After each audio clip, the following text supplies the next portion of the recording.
একচৰীয়া আঙ্গুৰ আৰু এইফালে আৰু একচৰীয়া আঙ্গুৰ। বন্ধুসকল বেয়া নহব, খঙাই নাযাব।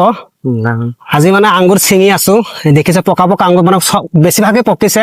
আজিৰ পৰা আৰু আপুনি আঙ্গুৰ খেতিৰ ভিডিঅ' নাপায় আৰু।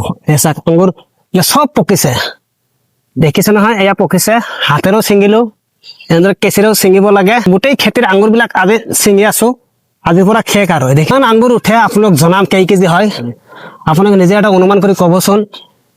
দেখিছে কি ধুনীয়া পকিছে, কিমান আঙ্গুৰ উঠিব আপোনাক দেখাম, চাই থাকিব। আৰু আঙ্গুৰ উঠোৱাৰ পিছত এই আঙ্গুৰ গছৰ কলম দিয়া হ'ব। যিসকলৰ কলম লাগিব আহি লৈ যাব পাৰিব। এয়া দেখিছে নহয়, এইবিলাক পকা আঙ্গুৰ যেতিয়া আপুনি উঠাব তেতিয়া আপোনাৰ কেঁচি আৰু চৰিয়াৰ দৰকাৰ। বন্ধুসকল ইতিমধ্যে একচৰীয়া ফুল হৈ গল। দেখিছে পকা আঙ্গুৰেৰে এটা গছ, মাত্ৰ এটা গছ ছাদৰ ওপৰত লগাইছে। দেখিছে কিমান আঙ্গুৰ লাগিছে। আৰু এইফালেতো যোৱাই নাই, সেইফালেতো আৰু বহুত আছে। বন্ধুসকল এইফালেতো আঙ্গুৰৰ থোকা বহুত কম আছিল, তাতে একচৰীয়া উঠি গল। আৰু এইফালেতো অজস্ৰ আঙ্গুৰৰ থোকা আছে, কিমান উঠে জনাম, চাই থাকিব সম্পূৰ্ণ ভিডিঅ' শেষলৈকে। আহক, আঙ্গুৰ বিলাক সোনকালে পকিবলৈ হলে ৰ'দ যিমান পাব সিমান সোনকালে আঙ্গুৰ বিলাক পইণত হব আৰু পকিব। আঙ্গুৰ বুলি নহয়, যিকোনো খাদ্য শস্যই হওক, ফলেই হওক, যিমান ৰ'দ পাব আৰু সিমান সোনকালে পইণত হব আৰু পকিব। চাই থাকিব। আঙ্গুৰটো টেঙা লাগে নে মিঠা লাগে আপোনালোকক জনাম মই। এই আঙ্গুৰ বিলাক এনেকৈ ডাইৰেক্ট বেপাৰীক দিব, নিজে গৈ বিক্ৰী কৰিব বজাৰত? নিজে গৈ বিক্ৰী কৰিব। বন্ধুসকল এই আঙ্গুৰ ডাইৰেক্ট খেতিৰ পৰা উঠাই ডাইৰেক্ট নিজে বজাৰত লৈ যাব। আমাৰ বিশ্বনাথ ঘাট মথাৰী চেণ্টাৰত লৈ যাব। যিসকলৰ লাগে ডাইৰেক্ট গৃহস্থৰ পৰা কিনি লৈ যাব পাৰিব। ইয়াত কোনো মেডিচিন ব্যৱহাৰ কৰা হোৱা নাই। আৰু আছে আঙ্গুৰ উঠাম, চাই থাক আছে।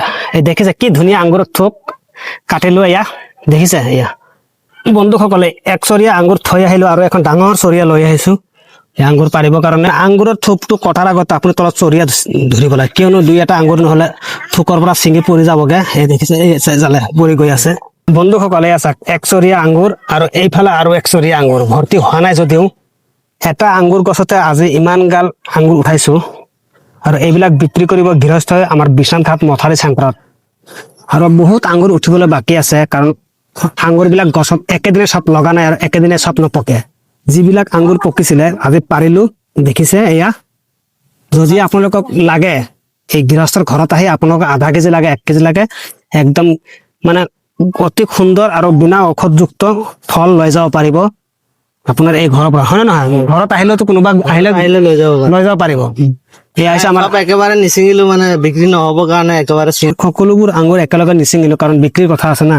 কাৰণ আমাৰ ইয়াতো কোল্ড-ফেড নাই। আৰু যদি আপোনাক আঙ্গুৰ লাগে তেওঁৰ ঘৰত আহি আপুনি আঙ্গুৰ তেওঁৰ পৰা কিনি লৈ যাব পাৰিব, আৰু ডাইৰেক্ট আপোনাক গছৰ পৰা আঙ্গুৰ ছিঙি দিব। আৰু এয়া হৈছে আমাৰ বিশ্বনাথ হাইস্কুল, খেলপথাৰৰ গাতে লাগি আছে তেখেতৰ বাসগৃহ, ছাদৰ ওপৰত বনোৱা হৈছে।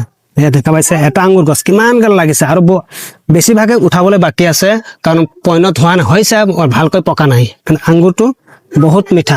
অসমৰ আঙ্গুৰৰ এটা বদনাম আছে যে অসমৰ আঙ্গুৰ বিলাক টেঙা, কিন্তু এই আঙ্গুৰ বিলাক মিঠা। খাই চালেহে মানুহ খাই চালে আপুনি এবাৰ খাই চাব, আহিব খাই পেলাই যাব।